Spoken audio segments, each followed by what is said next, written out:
tenido durante estos días, pues me he dado cuenta de la bendición que ha sido estar acá en estos temas. Han sido muy importantes esos temas. Han sido tardes que el Señor ha hablado para poder ustedes identificar realmente, como lo dice el tema general, su verdadera identidad. Gracias, hermano, ahí estamos mejorcitos. Ahí se ve mejor, ¿verdad? Muy bien.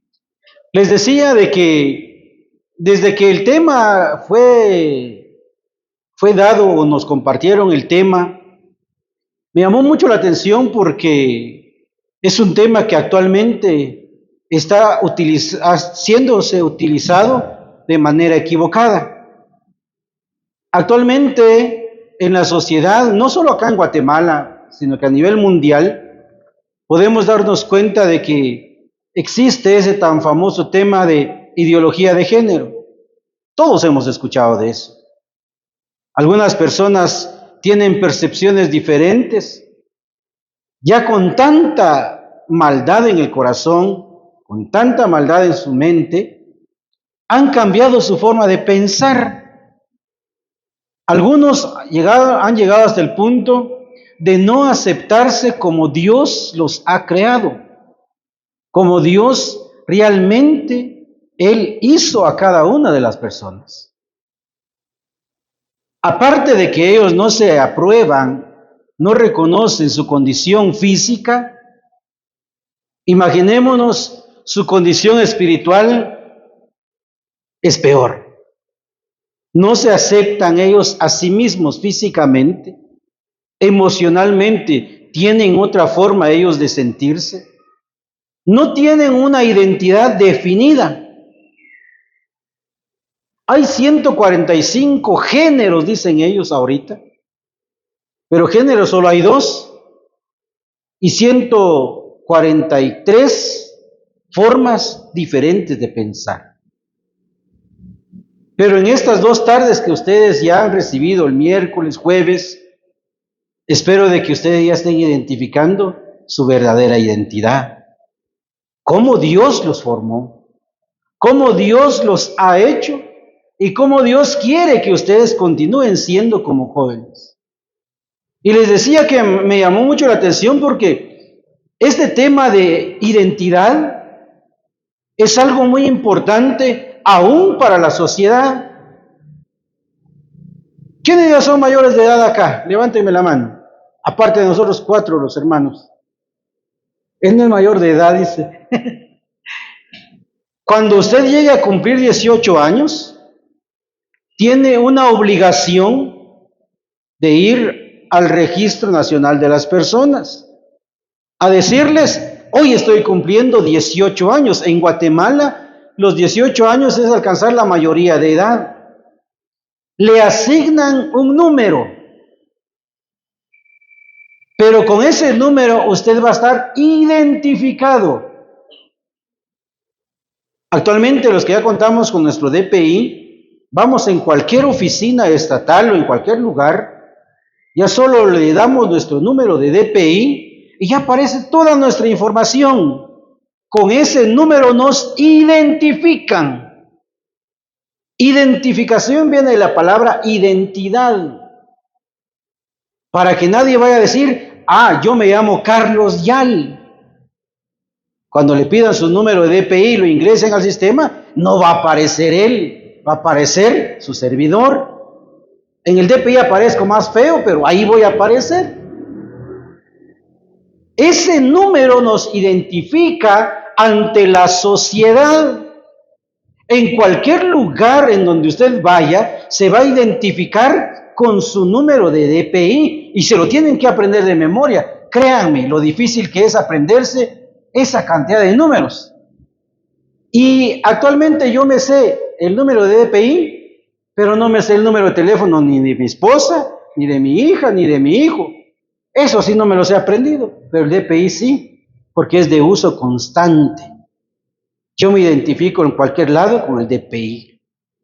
De esa manera, también nosotros tenemos algo que nos identifica ante Dios. Y muchos no han descubierto esa identidad que tenemos ante Dios. Y Él no solo quiere que descubramos nuestra verdadera identidad, sino que Él quiere que con esa identidad que tengamos, nosotros seamos representantes de Dios en cualquier lugar, que seamos embajadores de Cristo acá en la tierra, para que donde usted vaya, a usted le van a decir, usted es cristiana.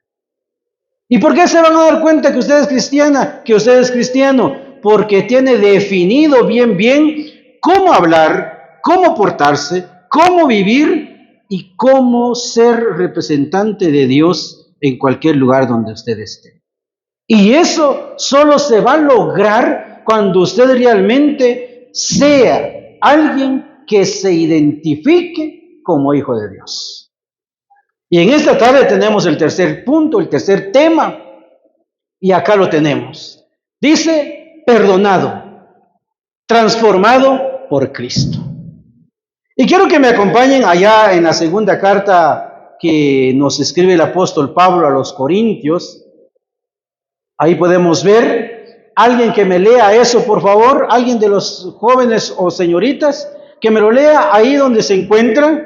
Vamos a hacerlo así para que no les dé sueño, yo tampoco me canse de hablar, sino que todos hablemos. ¿Alguien voluntario? Solo uno, no todos, solo uno. Vamos a ver, hermano Edwin. Léalo, por favor, hermano Edwin.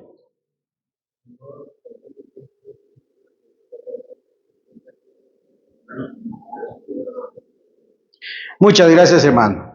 Dice, de modo que si alguno está en Cristo, hay una coma. Se ve ahí, ¿verdad? Se ve la coma. No se ve la coma. Híjole, se lo comieron. Dice, de modo que si alguno está en Cristo, hay una coma. Eso quiere decir de que debemos hacer una pausa y considerar la frase anterior. ¿Y por qué existe esa coma ahí? Si alguno está en Cristo, quiere decir que hay una condición, hay una forma. Y esa forma dice que es nueva criatura. Y hay otra coma, un punto y coma hay ahí, para decirnos por qué somos nueva criatura en Cristo. Y para que uno llegue a ser nueva criatura en Cristo, hay que cumplir con lo que dice ahí la palabra del Señor. Muchas gracias, hermano William. Dice, de modo que si alguno está en Cristo, nueva criatura es. Cuando el apóstol Pablo escribe este pasaje, hermanos, vamos a ver más adelante por qué el apóstol Pablo lo escribe. Pero cuando él escribe este versículo, él está dándose en cuenta de que para ser nueva criatura debe de haber una transformación completa, una transformación espiritual total en el ser humano. No solo físicamente, no solo espiritualmente, sino que también mentalmente. Y en Romanos escribe que cambiemos nuestra forma de pensar. Y de ahí inicia la transformación en el cristiano para ser nueva criatura. Pero inicia cuando usted dice aquí el pasaje, las cosas viejas pasaron. ¿Cómo me hubiera gustado que anoche estuviéramos todos así como estamos ahorita para haber escuchado el mensaje de anoche? ¿Cuáles son esas viejas cosas que debemos de dejar en el pasado? Y en resumen, podemos decir que esas viejas cosas son las que este mundo nos pone delante de nosotros, y más en la edad que están ustedes. Ahora, los que ya estamos viejitos, pues también tenemos otras pruebas, otras tentaciones que el mundo nos pone, pero la lucha más grande es en la edad en la que ustedes están. ¿Y por qué? Peor aún ahora con las redes sociales. Hay mucha influencia de las redes sociales. Hay quienes quieren vestirse como ven a los que están en las redes sociales. Algunos hablan como los que hablan en redes sociales. Algunos se comportan como los que ven en redes sociales. Hay una influencia del mundo, y ojalá fuera algo bueno. No, es todo malo. Pero ahí vamos nosotros, los cristianos, ¿Por qué vamos siguiendo eso los que decimos ser cristianos? Porque no hemos dejado esas cosas viejas que pasen de nosotros. Para poder ser nueva criatura, para poder ser transformados, como decía el tema principal, debemos de transformarnos primero por dentro, espiritualmente, mentalmente y físicamente. Cuando seamos transformados y todo empiece por dentro, lo vamos a reflejar por fuera. A mí me da mucha pena ver, y tal vez no es para poner un ejemplo malo, pero ver a las mujeres siendo cristianas con minifaldas hasta aquí arriba, con unos grandes escotes, con el pelo pintado, todo el rostro pintado. Y yo digo, ¿será que Dios así las quiere? ¿Será que Dios esa identidad quiere para sus hijos? Cuando veo a los hombres con unos peinados todos raros, hasta con dibujos ya en la cabeza ahora, ¿será que esa es la identidad de un cristiano que Dios quiere? Y llego a la conclusión de que no ha sido transformado para nada. Pero podemos darnos cuenta en este pasaje que para ser transformado debemos de ser esas personas que dejan las cosas viejas del pasado. Por favor, hermano William, la siguiente diapositiva.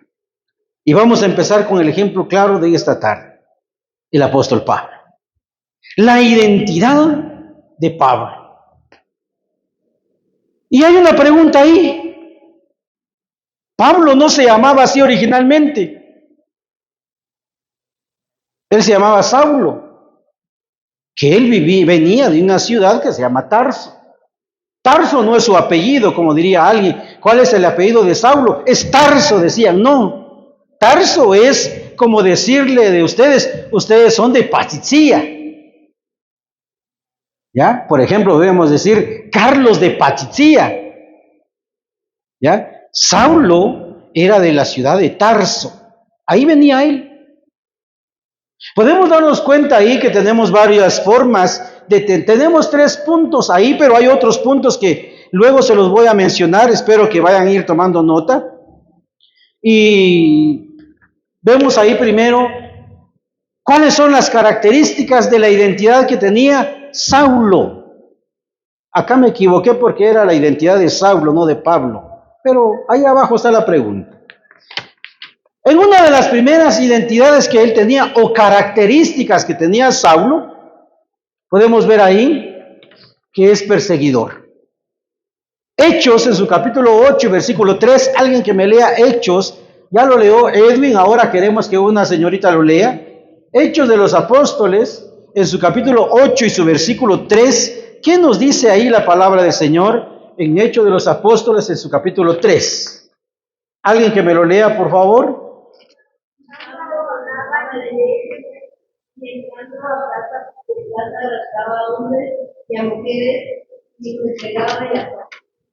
Muchas gracias, hermano. Ya ahorita le vamos a dar oportunidad. Dice el versículo 3, y Saulo asolaba la iglesia y entrando casa por casa, arrasaba a hombres y a mujeres y los entregaba en la cárcel. Una de las características que Saulo tenía es que él perseguía a todos los cristianos. A él no le importaba quién era el que estaba viviendo en esa casa, si eran hombres, mujeres o niños. Él llegaba y él averiguaba si eran cristianos, él los sacaba de su casa, los llevaba a la cárcel, dice, la única culpa que tenían es que eran cristianos. Esa era una de las características de Saulo. Y dice ahí que asolaba, o sea que él dejaba limpia toda la casa. Se llevaba a todos los cristianos. Este hombre Saulo, aquí no aparece entre una de sus características, pero este hombre tenía un conocimiento tan alto que él estudió en una de las mejores universidades de su tiempo, con uno de los mejores maestros de la ley, que se me fue el nombre ahorita, Gamaliel. Uno de sus mejores maestros de Pablo fue Gamaliel. Le enseñó de lo mejor Él se sabía toda la ley de Moisés, se sabía todos los reglamentos, porque él tenía doble nacionalidad, hasta triple, si no estoy mal. Él era romano, era judío, y si no estoy mal, era griego también. Era un hombre de mucho cuidado, de mucho conocimiento, pero su identidad la tenía confundida. Tanto conocimiento lo llevó a él a actuar en contra de los cristianos. Y por eso una de sus características es que él era perseguidor. Hoy sí le dejamos tiempo a nuestra hermanita. Hechos 22:4. Vamos a ver qué nos dice Hechos 22:4 para poder ver otra de las características que Saulo tiene acá como su identidad. Hasta la muerte, prendiendo y entregando en cárceles hombres. Gracias.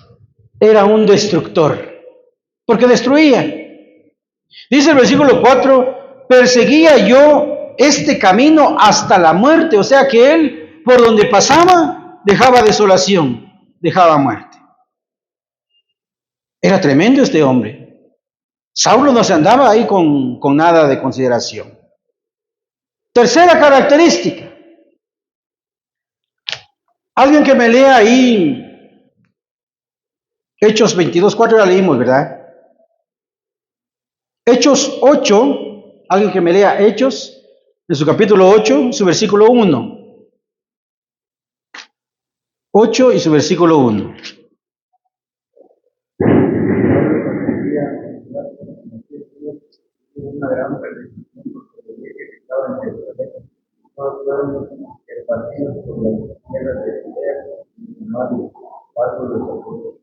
Gracias, hermano. Dice, y Saulo consentía en su muerte. ¿Por qué lo hacía? Porque él no tenía a Dios en su corazón. Esa era la identidad de este hombre. Un hombre perseguidor, un hombre destructor, pero todo eso es consecuencia porque era un hombre sin Dios. Era un hombre que no tenía a Dios en su corazón. Podemos darnos cuenta con estas tres características cuál era la identidad de Saulo.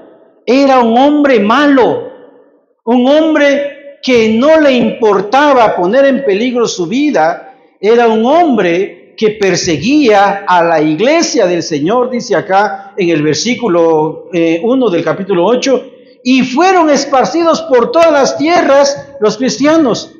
Empezaron a huir de Saulo.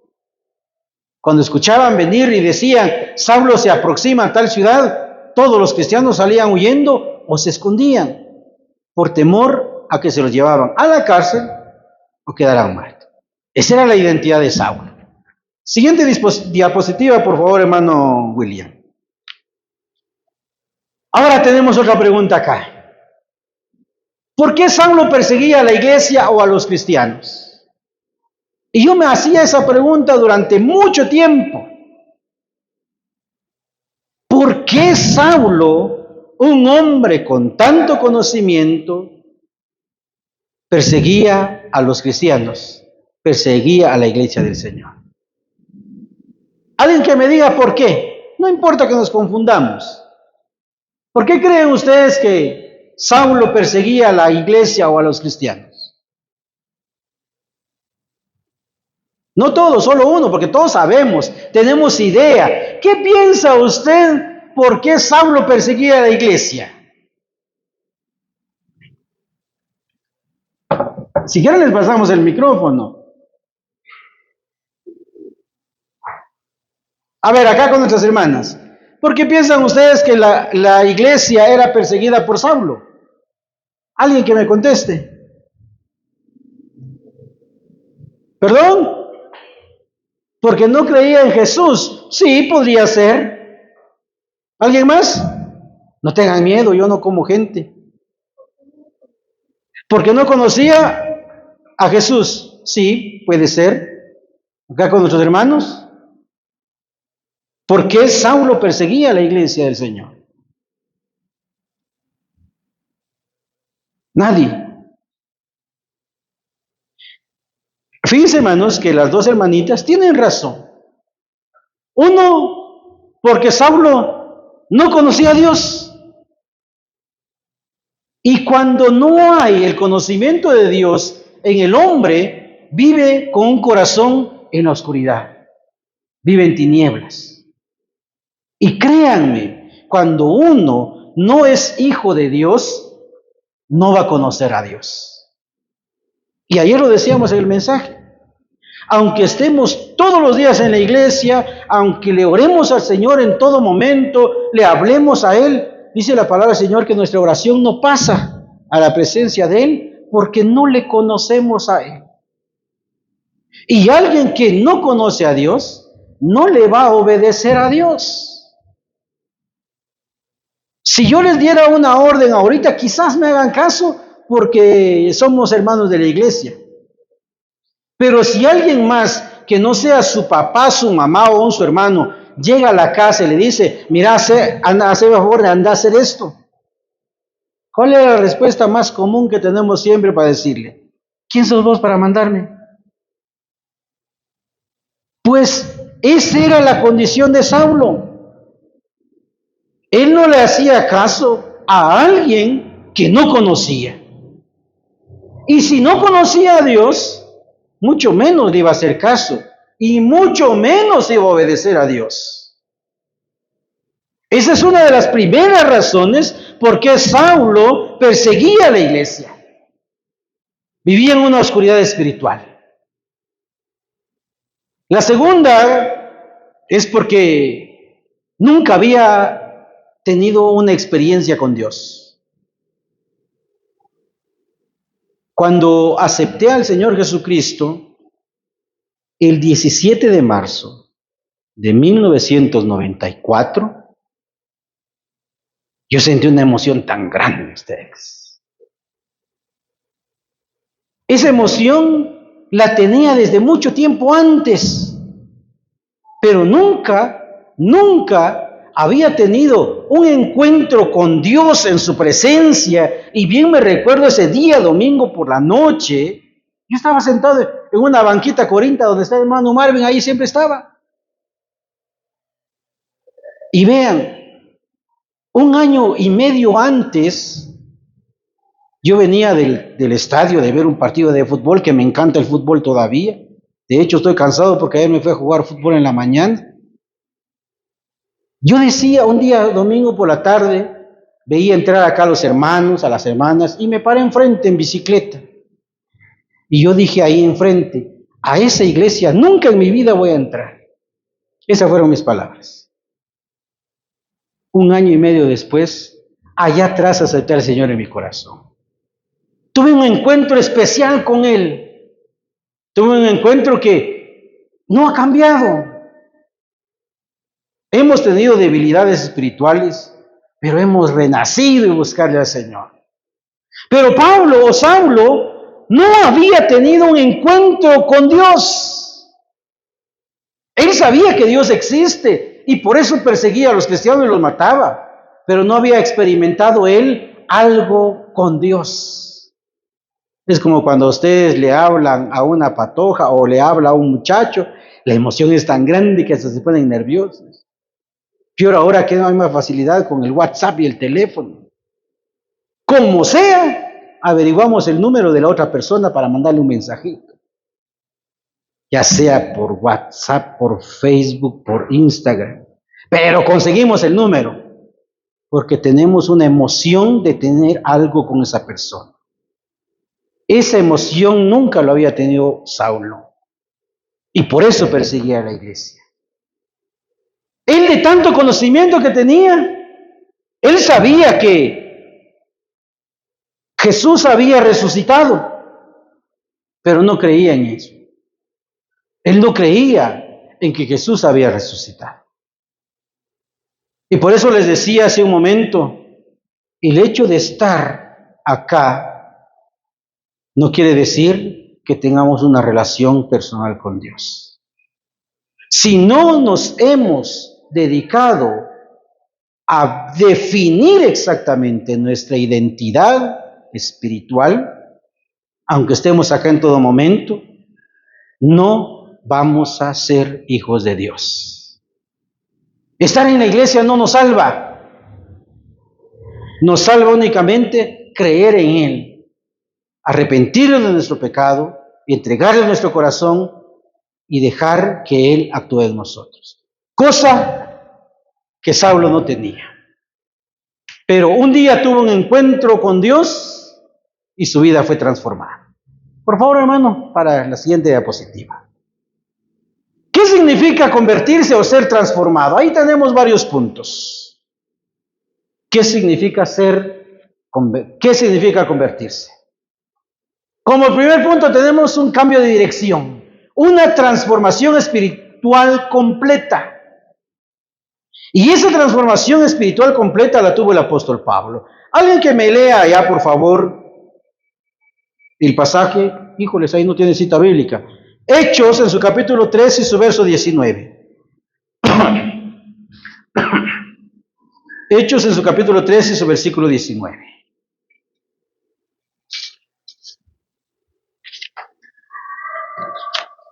Alguien que me lo lea, por favor.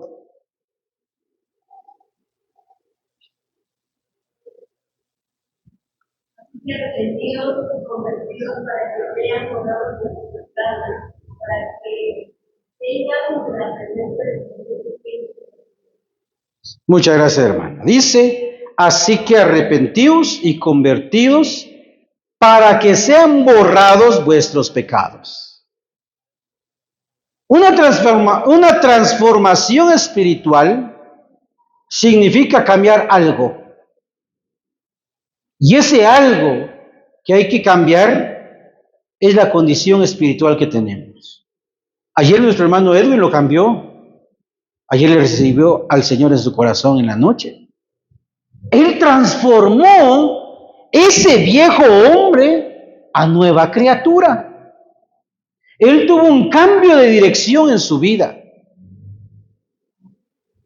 Porque él cambió la forma de pensar, cambió su forma de ser, tuvo una transformación espiritual. Eso se da antes de aceptar a Dios en su corazón. Porque no podemos decir, voy a aceptar a Dios en mi corazón sin considerarse antes en qué condición está. Primero él dijo, bueno, yo soy pecador. Y Saulo lo sabía. Él dice que se arrepintió, que es el segundo paso, el arrepentimiento, el reconocer en qué condición estamos cuando no somos hijos de Dios. Él reconoció sus pecados. Y Saulo tuvo ese encuentro con Dios que lo llevó a cambiar de dirección, a arrepentirse de sus pecados, a aceptar a Dios en su corazón y apartarse del mal. Saulo lo hizo. Tuvo éxito en lo que él hizo. Eso es convertirse realmente. Reconocer, arrepentirse, aceptar a Dios y apartarse del mal para tener una vida que le agrade a Dios. Saulo iba camino a Damasco en su burrito, dice la palabra del Señor. Y cuando él iba en ese camino con una intención muy especial, él quería llegar a Damasco a exterminar a los cristianos, a matar a los cristianos o llevárselos a la cárcel. Esa era la intención que tenía Saulo al irse encaminado a Damasco, pero en el camino tuvo un encuentro con Dios. En el camino tuvo un encuentro con Dios y se manifestó de una manera muy especial. Por favor, hermano, vamos a ver si es la siguiente diapositiva que... Ahí estamos, gracias. Número 1, les decía, él iba camino a Damasco con una intención: arrestar o matar a cristianos. Ese era uno de sus propósitos. Pero no se esperaba que en el camino, dice, una luz del cielo viniera y lo rodeara. Imagínense qué gran encuentro que tuvo este hombre. Estando él en su burrito, vino la luz, lo rodeó a él y tuvo un encuentro especial con Dios. Escuchó la voz de Dios como ustedes están escuchando mi voz, una voz audible, pero no logró ver a Dios. Este hombre dice ahí en el punto número 3, cayó al suelo y oyó a Dios, a Cristo. Pero algo que me llamó mucho la atención fue la pregunta que Dios le hizo a Saulo. La misma pregunta que yo les hice a ustedes. ¿Por qué me persigues?, le dijo Dios a Saulo. Esa fue la pregunta. No le dijo, ¿por qué has cometido este pecado? ¿Por qué has matado a mucha gente? ¿O por qué has mentido? No. Él le dijo, ¿por qué me persigues? En una sola pregunta, Dios envolvió todo lo que Saulo había hecho, lo hizo en una sola pregunta y se lo dijo a él, ¿por qué me persigues? Con esa simple frase, Saulo de Tarso cayó de rodillas y se arrepintió de su pecado. Podemos ver acá cuál fue la consecuencia de ese encuentro con Dios. Quedó ciego Saulo por 3 días. Y en esos 3 días, estaba leyendo en un comentario bíblico qué pasó con el apóstol Pablo, que antes era Saulo, en esos 3 días que se quedó sin vista temporal. Y fue tan necesario que Dios le quitara la vista a ese hombre para que la transformación iniciara por dentro. Dice la palabra del Señor que nuestros ojos, los míos son más bonitos que los de ustedes, son las ventanas de nuestra alma, que por ahí entran cosas buenas, pero más cosas malas que entran a nuestra vida a través de nuestros ojos. Y toda la maldad que Pablo o Saulo había cometido, Dios tenía que quitárselo, tenía que transformar. Entonces Dios tuvo que cerrar esas ventanas temporalmente para que empezara el cambio por dentro, para que empezara a trabajar en su espíritu, en su alma, y poder ser una nueva criatura. Este hombre era odiado por todos. Todos lo odiaban. Tenía enemigos hasta debajo de las piedras este hombre.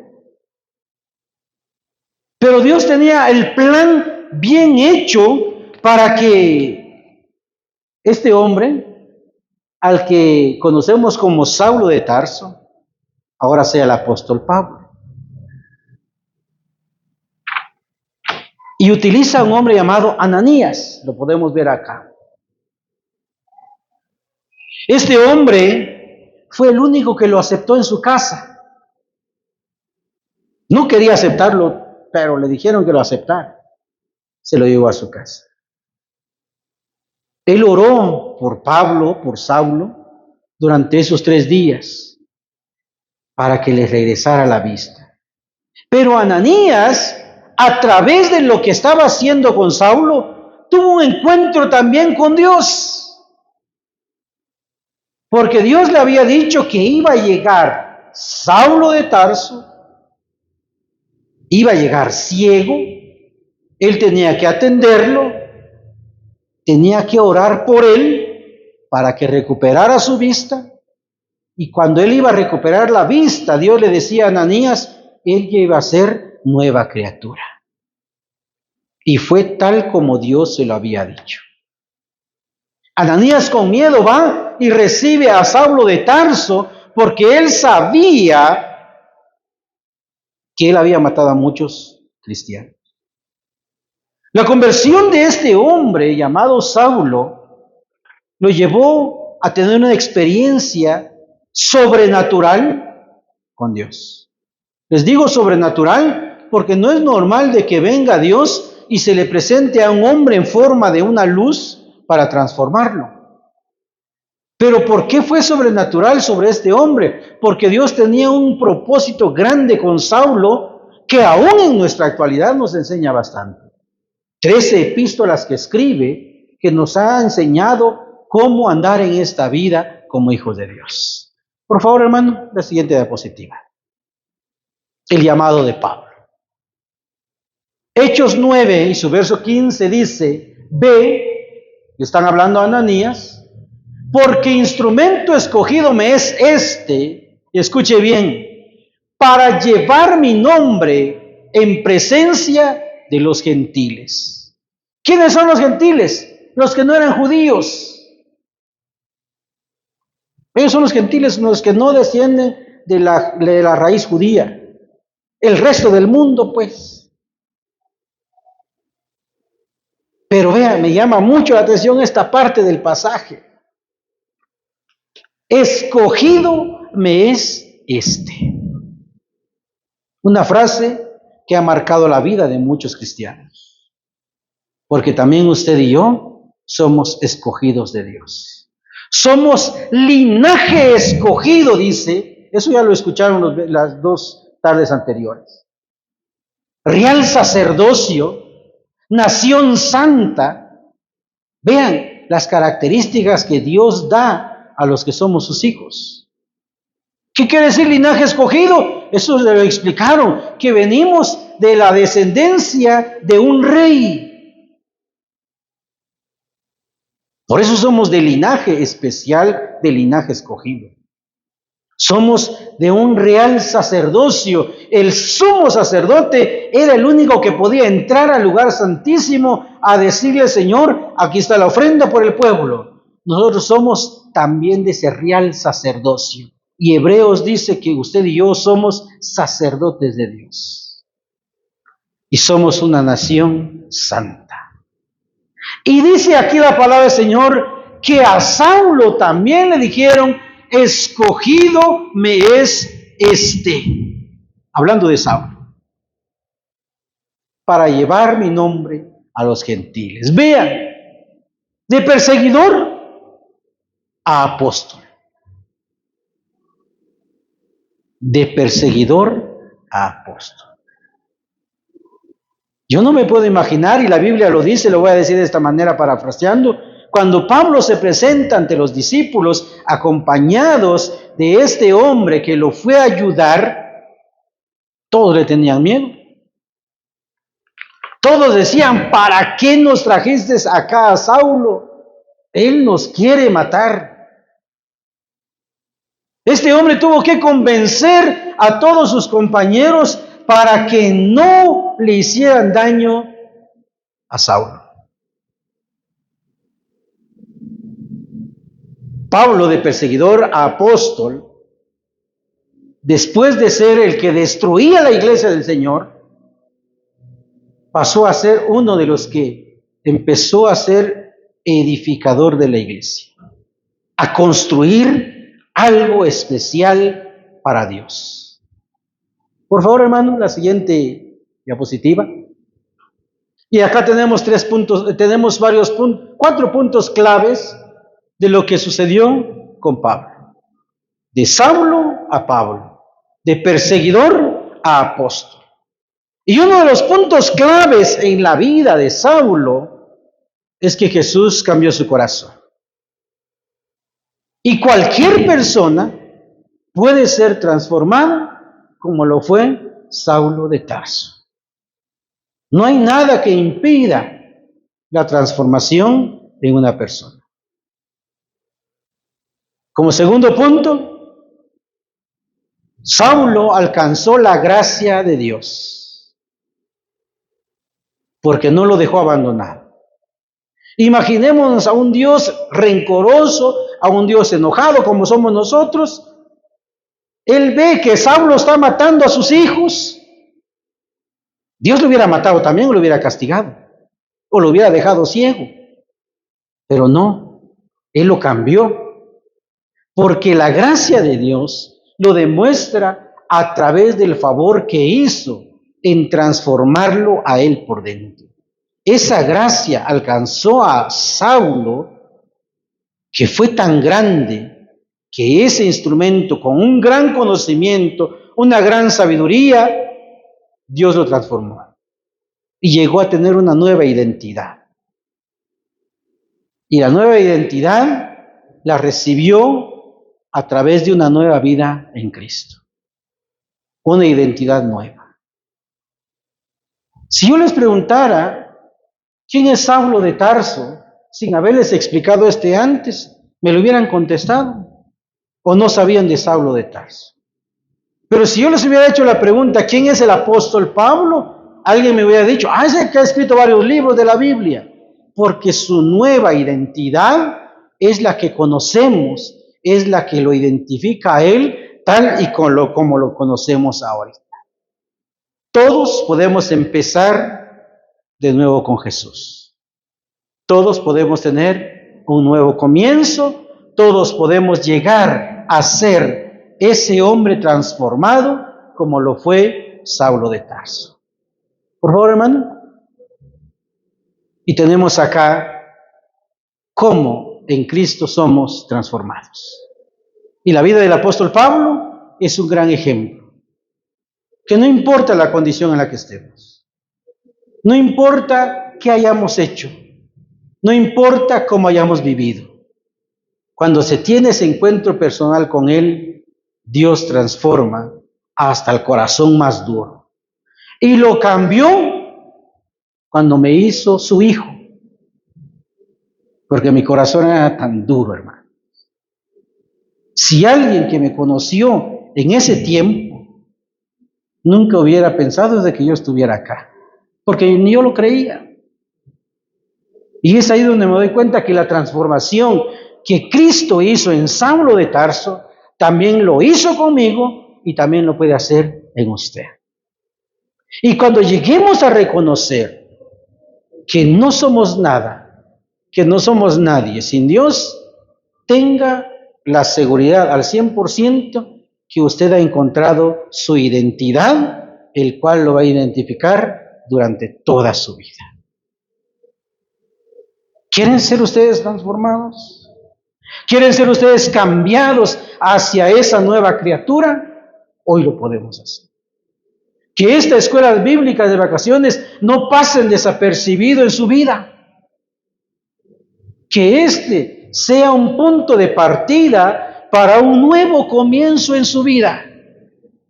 Y no decir, ya pasó otra escuela bíblica de vacaciones y yo sigo en la misma condición. Quiero que alguien me pase la otra diapositiva, por favor, creo que es la última. Esa es la última, gracias. Entonces quiero que leamos Filipenses 1:21. Dice la palabra del Señor en Filipenses 1:21 que todos podemos tener un nuevo comienzo, porque para mí el vivir es Cristo. Que eso sea la transformación, que esa sea nuestra identidad. Que nuestra vida sea vivir en Cristo Jesús. Una transformación total. Una transformación que viene a través del perdón divino que Dios nos da. Una transformación que viene no solo externa, sino que también una transformación que empiece dentro de nosotros. Una transformación interna. Y esa transformación interna solo la puede hacer Dios en nosotros, como lo hizo con Samuel. Quiero que oremos para luego pasar a una actividad que traigo, pero quiero orar, quiero terminar con una oración para poder decir al Señor, gracias por lo que has hecho en nosotros. Inclinemos nuestra cabeza. Padre, gracias te damos en esta tarde, porque nos has ayudado, nos has traído a este lugar, Señor, para poder ver en nosotros la gracia, el favor y la misericordia que has tenido con nosotros tus hijos. Gracias, Señor, porque nos has transformado. Gracias, Señor, porque nos has hecho nueva criatura. Nos has ayudado a dejar las cosas viejas en el pasado. Y ahora nos has transformado para tu honra y tu gloria, como lo hiciste con este gran hombre, Saulo de Tarso, que ahora lo vemos como uno de tus apóstoles, el apóstol Pablo. Gracias, Padre, porque de esa manera también puede ser transformado la vida de aquella señorita, de aquel joven, que aún no es hijo tuyo, Padre Celestial. Solo te pedimos, Señor amado, que seas tú el que actúes en la vida de estas personas, Padre, de estos jóvenes, Señor amado. Si aún no son hijos tuyos, Padre, hoy pueden empezar con ese cambio y pueden empezar con esa transformación